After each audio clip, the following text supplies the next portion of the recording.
അപ്പോൾ നമ്മൾ കഴിഞ്ഞ ക്ലാസ്സോടുകൂടി ഇൻ്ററപ്റ്റിൻ്റെ കൺസെപ്റ്റ് കണ്ടു കഴിഞ്ഞു. ഇനി നമുക്ക് വേണ്ടത് അവസാനത്തെ സെറ്റ് ഓഫ് ഇൻസ്ട്രക്ഷൻ സെറ്റാണ് 8085-ലെ.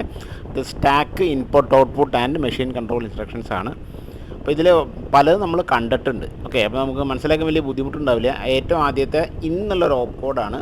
അതിൻ്റെ operand it is an 8-bit port address. Okay, അപ്പോൾ ഇതെന്താ ചെയ്യണം നോക്കിയാൽ data available on the address port is move to the accumulator. നമ്മൾ ഇൻപുട്ട് ഔട്ട്പുട്ട് പോർട്ടിലേക്കുള്ള ഡാറ്റ ട്രാൻസ്ഫറിനുള്ള ഒരു ഓപ്പ് കോഡാണ് എന്നുള്ളത്. അതായത് നമ്മുടെ അഡ്രസ് പോർട്ട്, ഏതെങ്കിലും ഒരു ഇൻപുട്ട് ഔട്ട്പുട്ട് ഡിവൈസിൻ്റെ അഡ്രസ് പോർട്ടിൽ നിന്നും അതിൻ്റെ അഡ്രസ്സ് എന്ത് ചെയ്യുകയാണെങ്കിൽ അതിൻ്റെ ഡാറ്റ എന്ത് ചെയ്യുകയാണ്, അക്യൂമുലേറ്ററിലേക്ക് നീക്കുകയാണ് ഇതിൻ്റെ ഉദ്ദേശം. ഓക്കെ, കാരണം നമ്മൾ ഇൻപുട്ട് ഔട്ട്പുട്ട് ആയിട്ടുള്ള ഏതെങ്കിലും ഒരു ഡിവൈസിൽ നിന്ന് ഏതെങ്കിലും ഡാറ്റ ട്രാൻസ്ഫർ ചെയ്യണമെങ്കിൽ അതിനൊക്കെ കമാൻഡ് വേണം.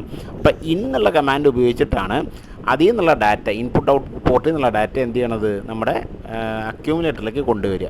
Okay, for example in 01H. അപ്പോൾ data available on the address port 1 is moved on to the accumulator. അപ്പോൾ ഇൻപുട്ട് ഔട്ട്പുട്ട് ഡിവൈസുകളിൽ നിന്നും അല്ലെങ്കിൽ ഇതുപോലത്തെ പെരിഫറൽ ഡിവൈസുകളിൽ നിന്നും ഡാറ്റ അക്യൂമുലേറ്ററിലേക്ക് 8085 അക്യൂമുലേറ്ററിലേക്ക് മാറ്റാനുള്ള ഓപ്പ് കോഡ് അല്ലെങ്കിൽ ഇൻസ്ട്രക്ഷനാണ് ഇൻ. അതിൻ്റെ operant it's an 8-bit port address. അപ്പോൾ ഇതേപോലെ തന്നെയാണ് ഔട്ട്. 8-bit പോർട്ട് അഡ്രസ് എന്താ, തിരിച്ച് അക്യൂമുലേറ്ററിൽ നിന്നും അഡ്രസ് പോർട്ടിലേക്കുള്ള ഡാറ്റ ട്രാൻസ്ഫറിനുള്ള കമാൻഡാണ് ഔട്ട് എന്നുള്ളത്. Okay, so out 8-bit port address. അപ്പോൾ അതിൻ്റെ എക്സാമ്പിൾ ഔട്ട് 03 എന്ന് പറഞ്ഞു കഴിഞ്ഞാൽ അക്യൂമുലേറ്ററിൽ നിന്നും എന്ത് ചെയ്യുന്നു, നമ്മുടെ ഇൻപുട്ട് ഔട്ട്പുട്ട് ഡിവൈസിലേക്ക് ഡാറ്റ ട്രാൻസ്ഫർ ചെയ്യുന്നതിനുള്ള കമാൻഡാണ് ഔട്ട് 03. ഓക്കെ, അപ്പോൾ എന്തെങ്കിലും ഇൻട്രപ്റ്റോ അങ്ങനെ മറ്റ് പല കാര്യങ്ങളും വരുമ്പോൾ അക്യൂമുലേറ്റർ ഉൾപ്പെട്ടിട്ടുണ്ടെങ്കിൽ, സീരിയൽ ഇൻപുട്ട് ഡാറ്റ വഴി എന്തെങ്കിലും തരത്തിൽ നമ്മുടെ അക്യൂമുലേറ്റർ ഉൾപ്പെട്ടിട്ടുണ്ടെങ്കിൽ we use the out command. Okay, ഇനി നമ്മൾ മുമ്പ് കണ്ട രണ്ട് കമാൻഡുകളാണ് പുഷ് എന്നുള്ള command, push register pair. Push നമ്മൾ എന്തിനു വയ്ക്കുക, ഓർക്ക നമ്മൾ പുഷ് എന്നുള്ളത് കമാൻഡ് കണ്ടത് സ്റ്റാക്ക് പഠിച്ചപ്പോഴാണ് അല്ലേ. അപ്പോൾ എന്താ പുഷ് എന്താണ്, it content of the register pair is pushed to the stack. അപ്പോൾ ഫോർ എക്സാമ്പിൾ പുഷ് ഡി എന്ന് പറഞ്ഞു കഴിഞ്ഞാൽ DE എന്ന രജിസ്റ്റർ പെയറിലുള്ള കണ്ടൻറ്റ്, അതായത് അവിടെ ഇരിക്കുന്ന DE രജിസ്റ്റർ പെയറിലിരിക്കുന്ന ഡാറ്റ നമ്മൾ എങ്ങോട്ടേക്ക് നീക്കും, സ്റ്റാക്കിലേക്ക് നീക്കും. ഞാൻ എക്സാമ്പിൾ കൊടുത്തിട്ടില്ല, എക്സാമ്പിൾ ഇപ്പോൾ പറഞ്ഞ തന്നെയാണ്. പുഷ് എന്നുള്ള നമുക്ക് ഏത് രജിസ്റ്റർ പെയറിൻ്റെയും എന്താണ് മെയിൻ രജിസ്റ്ററിൻ്റെ പേരും കൊടുത്ത് പുഷ് B എന്നോ അല്ലെങ്കിൽ പുഷ് D എന്നോ പുഷ് H എന്നോ കൊടുത്തു കഴിഞ്ഞാൽ ഈ പറഞ്ഞ രജിസ്റ്റർ പെയർ ഇരിക്കുന്ന ഡാറ്റ നമ്മൾ എന്ത് ചെയ്യുന്നു, സ്റ്റാക്കിലേക്ക് നീക്കുന്നു. അപ്പോൾ ഓർക്കണം, സ്റ്റാക്കിലേക്ക് നീക്കുമ്പോൾ അത് കൊണ്ടുവയ്ക്കുക സ്റ്റാക്ക് ടോപ്പിലാണ്. ഓക്കെ, ഇനി അതേപോലെ തന്നെ പുഷ് PSW, അത് അങ്ങനെ തന്നെയാണ് ഉപയോഗിക്കുക. പുഷ് PSW തന്നെയാണ് എക്സാമ്പിൾ നോക്കിയാൽ നിങ്ങൾക്ക് മനസ്സിലാവും. ഇതെന്താ, നമ്മൾ നമ്മുടെ PSWയിലുള്ള ഡാറ്റ, PSW എന്താണ്, അക്യൂമുലേറ്ററിൽ നമ്മൾ 8-bit അക്യൂമുലേറ്ററും ഫ്ലാഗും ചേർന്നതാണ് PSW, പ്രോഗ്രാം സ്റ്റാറ്റസ് വേർഡ് എന്നാണ് നമ്മൾ മുമ്പ് ഒരുപാട് പറഞ്ഞിട്ടുണ്ട്. അപ്പോൾ ഈ PSWയിലുള്ള ഡാറ്റ നമ്മൾ എന്ത് ചെയ്യുന്നു, it is pushed into the stack. അപ്പോൾ അതെങ്ങനെയാണ്, the content of the register stack ഈ pointers decremented by 2 to indicate new stack top. അപ്പോൾ നമ്മൾ ഓർക്കേണ്ട കാര്യം, ഈ PSWയിൽ 16-bit ഡാറ്റ ആയിരിക്കും. നമ്മുടെ സ്റ്റാക്കിൽ ഒരു അഡ്രസ്സിന് 8 ബിറ്റ് നമ്മൾ അവിടെ സ്റ്റോർ ചെയ്യാൻ പറ്റില്ല, അല്ലെങ്കിൽ ഒരു മെമ്മറി ലൊക്കേഷൻ 8 ബിറ്റ് സ്റ്റോർ ചെയ്യാൻ പറ്റുള്ളൂ. അപ്പോൾ 2 മെമ്മറി ലൊക്കേഷൻ താഴ്ത്തേണ്ടി വരും. ഓക്കെ, കാരണം അവിടുത്തെ ഡാറ്റ മുഴുവൻ നീക്കുക. അതാണ് ഇവിടെ പറയുന്നത്, content of the register stack pointer is decremented by 2. Content of the stack okay content of the register നീക്കുമ്പോൾ സ്റ്റാക്ക് പോയിൻറ്ററാണ് ഡിക്രിമെൻറ്റഡ് ബൈ 2. കൺഫ്യൂഷൻ ഉണ്ടാവരുത്, to indicate new stack top. Okay, ഇനി തിരിച്ചുള്ള ഓപ്പറേഷനാണ് pop register pair. Pop register pair എന്താണ്, pop the 2 bytes stack. എന്താ, contents of the register pair which was saved earlier is moved from the stack to the register pair. നമ്മളിപ്പോൾ ഇത് എങ്ങനെ എന്താണെന്ന് വെച്ചാൽ, നമുക്ക് ചിലപ്പോൾ രജിസ്റ്റർ പെയറുകൾ ഡാറ്റ സ്റ്റോർ ചെയ്യുന്നതിൻ്റെ ഇടയ്ക്ക് വേറെ എന്തെങ്കിലും കാൽക്കുലേഷന് വേണ്ടി വരും. അപ്പോൾ നമ്മളെന്ത് ചെയ്യും, ഓർക്ക സ്റ്റാക്ക് എന്നുള്ള നമ്മൾ എന്താണെന്ന് പറഞ്ഞാൽ it's A temporary storage location. അപ്പോൾ നമ്മളെന്ത് ചെയ്യും, ഈ രജിസ്റ്റർ പെയർ വേറെ ആവശ്യങ്ങൾക്ക് എടുക്കേണ്ടി വരുമ്പോൾ രജിസ്റ്റർ പെയറിൽ ഇരിക്കുന്ന ഡാറ്റ നമ്മൾ തൽക്കാലത്തൊക്കെ സ്റ്റാക്ക് ടോപ്പിൽ കൊണ്ടുവയ്ക്കും. ഏത് കമാൻഡ് ഉപയോഗിച്ചിട്ട്, പുഷ് ഉപയോഗിച്ചിട്ട്. എന്നിട്ട് നമ്മൾ എന്ത് ചെയ്യും, ആ രജിസ്റ്റർ പെയറിനെ നമുക്ക് ആവശ്യമുള്ള ഡാറ്റ ട്രാൻസ്ഫറിനോ എന്തെങ്കിലും കാൽക്കുലേഷൻ ഉപയോഗിച്ചിട്ട് ഇങ്ങോട്ട് തിരിച്ചെടുക്കണമല്ലോ, മുമ്പുണ്ടായ ഡാറ്റ തിരിച്ചെടുക്കണമല്ലോ. അതിനാണ് നമ്മൾ എന്ത് ചെയ്യുക, പോപ്പ് എന്നുള്ള കമാൻഡ് ഉപയോഗിക്കുക. അപ്പോൾ അതാണ് നമ്മൾ പറയുന്നത്, the content of the register pair which was saved earlier is moved from the stack to the register pair. Okay, അപ്പോൾ അതാണ് പോപ്പ് ഡി. അപ്പോൾ പോപ്പ് ഡി എന്ന് പറഞ്ഞു കഴിഞ്ഞാൽ DE രജിസ്റ്റർ പെയറിലേക്ക് സ്റ്റാക്ക് ടോപ്പിൽ നിന്നും അവിടെ ഇരിക്കുന്ന ഡാറ്റയെ തിരിച്ച് ഡി പെയറിലേക്ക് കൊണ്ടുവരിക എന്നാണ് അതിൻ്റെ മീനിങ്. ഓക്കെ, ഇതേപോലെ തന്നെ pop PSW program status word ഇത് തന്നെ ചെയ്യുന്നു. PSWയിൽ നമ്മൾ എന്തെങ്കിലും ഡാറ്റ ഇരിപ്പുണ്ടായിരുന്നു, അതിനെ നമ്മൾ ഈ പറഞ്ഞ സ്റ്റാക്ക് ടോപ്പിലേക്ക് മാറ്റിയെങ്കിൽ തിരിച്ച് സ്റ്റാക്ക് ടോപ്പിൽ നിന്നും പ്രോഗ്രാം അക്യൂമുലേറ്ററിലേക്ക് നീക്കാനാണ്. അക്യൂമുലേറ്റർ എന്ന് പറഞ്ഞാൽ അക്യൂമുലേറ്റർ മാത്രമല്ല ഫ്ലാഗുകളും. ഓക്കെ, PSW എന്ന് പറയുമ്പോൾ അക്യൂമുലേറ്ററും ഫ്ലാഗ് ഉൾപ്പെടും. ഇതിലെല്ലാം ഡാറ്റയും തിരിച്ചെടുക്കാൻ വേണ്ടിയിട്ടാണ് നമ്മൾ എന്ത് ചെയ്യുക, പോപ്പ് PSW എന്ന് പറയുക. ഓക്കെ, ഇനി അടുത്തത് ഇറ്റ് ഈസ് XTHL. എന്താണ്? എക്സ്ചേഞ്ച് സ്റ്റാക്ക് ടോപ്പ് വിത്ത് HL പെയർ. അപ്പോൾ നമ്മൾ എന്ത് ചെയ്യണം, നമ്മുടെ കണ്ടന്റ് നമ്മൾ HL പെയറിലിരിക്കുന്ന ഡാറ്റയെ സ്റ്റാക്ക് ടോപ്പ് ഇരിക്കുന്ന ഡാറ്റയായിട്ട് അങ്ങോട്ടും ഇങ്ങോട്ടും എക്സ്ചേഞ്ച് ചെയ്യുക. അപ്പോൾ എങ്ങനെ എക്സ്ചേഞ്ച് ചെയ്യുക? The content of the register L are exchange with byte of the stack top. The contents of the register H are exchange with 1 byte below the stack top. നമ്മളിത് നമ്മൾ സ്റ്റാക്കിലേക്ക് സേവ് ചെയ്യുമ്പോൾ നിങ്ങൾ ഓർക്കുണ്ടാവും, least significant രജിസ്റ്ററിൻ്റെ അവസാനവും most significant രജിസ്റ്ററിലേക്ക് data ആദ്യമാണ് നമ്മൾ വെക്കുന്നത്. നമ്മുടെ ലാസ്റ്റ് ഇൻ ഫസ്റ്റ് ഔട്ട് പ്രിൻസിപ്പിളാണ് നമ്മളിവിടെ ഉപയോഗിക്കുക. ഓക്കെ, അപ്പോൾ XTHL ഓർക്കുക, it is A implicit instruction. അതിന് നമ്മുടെ ഓപ്പറൻ്റ് ഒന്നുമില്ല. XTHL എന്ന് പറഞ്ഞു കഴിഞ്ഞാൽ എന്ത് ചെയ്യും, സ്റ്റാക്ക് ടോപ്പിലിരിക്കുന്ന ഡാറ്റയും HL പെയറിലിരിക്കുന്ന ഡാറ്റയും അത് അങ്ങോട്ടും ഇങ്ങോട്ടും എക്സ്ചേഞ്ച് ചെയ്യും. ഓക്കെ, ഇനി SPHL എന്താ? സ്റ്റാക്ക് പോയിൻ്ററും HL പെയർ ഉൾപ്പെട്ടൊരു കമാൻഡാണ്. Move the content of the HL pair to the stack pointer. അപ്പോൾ HL പെയറിലിരിക്കുന്ന ഡാറ്റ എടുത്ത് എങ്ങോട്ടേക്ക് നീക്കുന്നു? നമ്മുടെ സ്റ്റാക്ക് പോയിൻ്ററിലേക്ക് നീക്കുന്നു. ഓക്കെ, അപ്പോൾ അതും implicit കമാൻഡാണ്.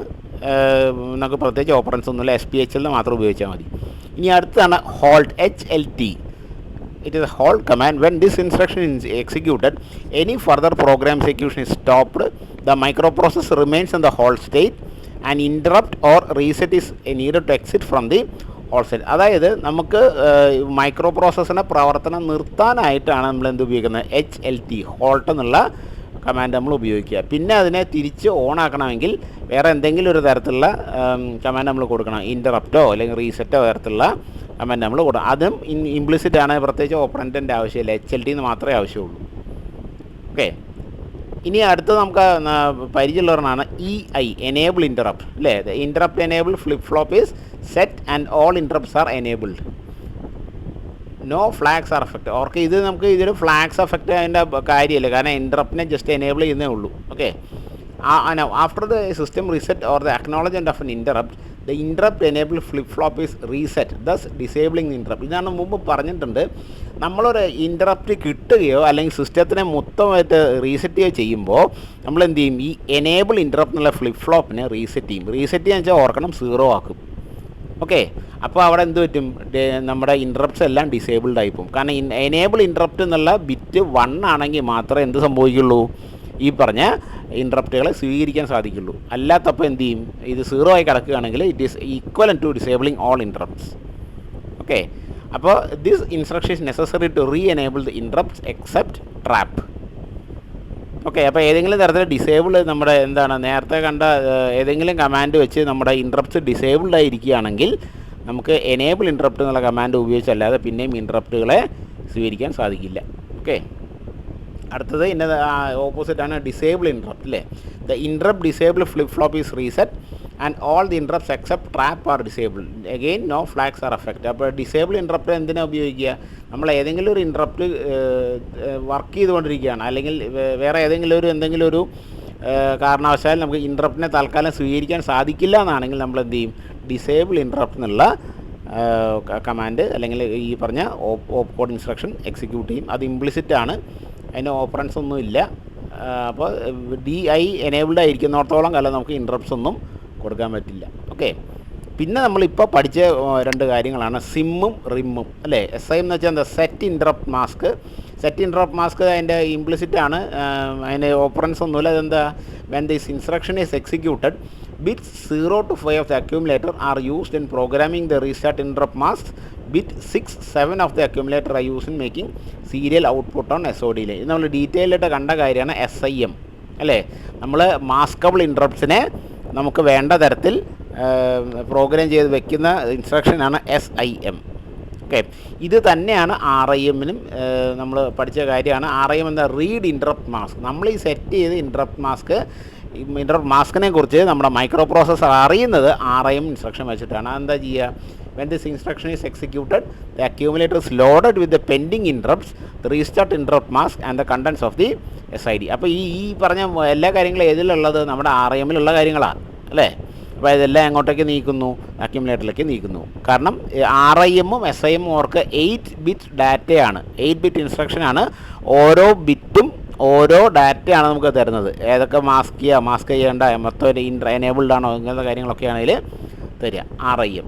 And finally the final your op code NOP. Okay, അതിൻ്റെ ഇംപ്ലിസിറ്റ് ആണ്, നോ ഓപ്പറേഷൻ എന്നാണ് അതിൻ്റെ മീനിങ്. എന്താ ചെയ്യുക, no operations are perform when this instruction is executed, the flags and racer remain unaffected. അപ്പോൾ നമുക്ക് എന്തെങ്കിലും ഒരു കമാൻഡ് കൊടുത്തിട്ട് മൈക്രോ പ്രോസസ്സർ ഒന്നും ചെയ്യേണ്ട, ഓപ്പറേഷൻസും പെർഫോം ചെയ്യേണ്ടതാണെങ്കിലാണ് നമ്മൾ ഈ NOP ഓപ്പറേഷൻ കൊടുക്കുക. ഓക്കെ, അപ്പോൾ ഇത്രയാണ് നമ്മുടെ 8085-യുടെ കമാൻഡ്സ് അല്ലെങ്കിൽ ഇൻസ്ട്രക്ഷൻ സെറ്റ്. നമ്മൾ കുറച്ചായി, നമ്മൾ 1-2 ക്ലാസ്സുകളായി കാണും, നമ്മൾ ഒരുപാടെണ്ണം കണ്ടു. ഇപ്പോൾ നമ്മൾ കണ്ട stack, IO and machine control instructions ആണ്. ഇതിന് മുമ്പ് നമ്മൾ എന്ത് കണ്ടിട്ടുണ്ട്, നമ്മുടെ സബ് റുട്ടീൻസ്, അതുപോലെ തന്നെ ഏതാണ് നമ്മുടെ manipulation of sub routine, calling of sub routine അല്ലേ, പിന്നെ കണ്ടീഷൻ അൺകണ്ടീഷണൽ കോളിംഗ്, അതുപോലെ തന്നെ പാരിറ്റി അനുസരിച്ചുള്ള ചാട്ടങ്ങൾ, ജമ്പും അൺകണ്ടീഷണൽ ജമ്പിങ്, ഇങ്ങനെ അത് നമ്മൾ കണ്ടിട്ടുണ്ട്. പിന്നെ നമ്മൾ കണ്ടത് അക്യൂമുലേറ്റർ അല്ലേ, ഇത് മുഴുവൻ പറഞ്ഞാൽ ഇതിൻ്റെ കീഴിൽ 8085 ഇൻസ്ട്രക്ഷൻ സെറ്റിൻ്റെ ബ്രാഞ്ച് കൺട്രോൾ ഇൻസ്ട്രക്ഷൻസിലാണ് ഈ ചാട്ടം മുഴുവൻ ജമ്പിങ് അല്ലേ, സബ് റൂട്ടീനിലേക്ക് ചാടുക, അൺകണ്ടീഷൻ ജമ്പിങ്, കണ്ടീഷൻ ജമ്പിങ് എല്ലാം വരെ അതിൻ്റെ കീഴിലാണ്. അതിന് മുമ്പ് നമ്മൾ കണ്ട ഏതായിരുന്നു, അതിന് മുമ്പ് നമ്മൾ കണ്ടത് it is your and or operations, logical instructions ആണ് കണ്ടത്. അതിന് മുമ്പും കണ്ടത് മാത്തമാറ്റിക്കൽ ഇൻസ്ട്രക്ഷൻസ് ആണ്, അഡീഷൻ അല്ലേ, ഡിക്രിമെൻറ്റിങ്, ആഡിങ്, ഇങ്ങനത്തെ പല കാര്യങ്ങളും നമ്മൾ കണ്ടു. സബ്ട്രാക്ഷൻ, ഇത് അഡീഷൻ്റെ ആണ്. And finally you have the data transfer അല്ലേ, ഡാറ്റ ട്രാൻസ്ഫർ കമാൻഡ്സ് ആണ് ഏറ്റവും ആദ്യം നമ്മൾ കണ്ടത്, മൂവ്, അങ്ങനത്തെ കാര്യങ്ങളൊക്കെ. ഓക്കെ, അപ്പോൾ ഇത് ആണ് നമ്മുടെ 8085-യുടെ ഇൻസ്ട്രക്ഷൻ സെറ്റ്. ഇതിപ്പോൾ നമ്മൾ ഇത്രയും ഡീറ്റെയിൽ ആയിട്ട് പഠിക്കാൻ കാരണം എന്താണെന്ന് വെച്ചാൽ, നമ്മൾ കുറച്ചും കൂടി കഴിയുമ്പോൾ ഇത് ഉപയോഗിച്ച് പ്രോഗ്രാംസ്, ചെറിയ പ്രോഗ്രാംസ് എഴുതും. അപ്പോൾ നമുക്ക് എല്ലാ കമാൻഡ്സും ഓർമ്മ വേണം. ഓക്കെ, അപ്പോൾ ഇത് നിങ്ങളെല്ലാവരും ഡീറ്റെയിൽ ആയിട്ട് പഠിക്കുക. ഓക്കെ.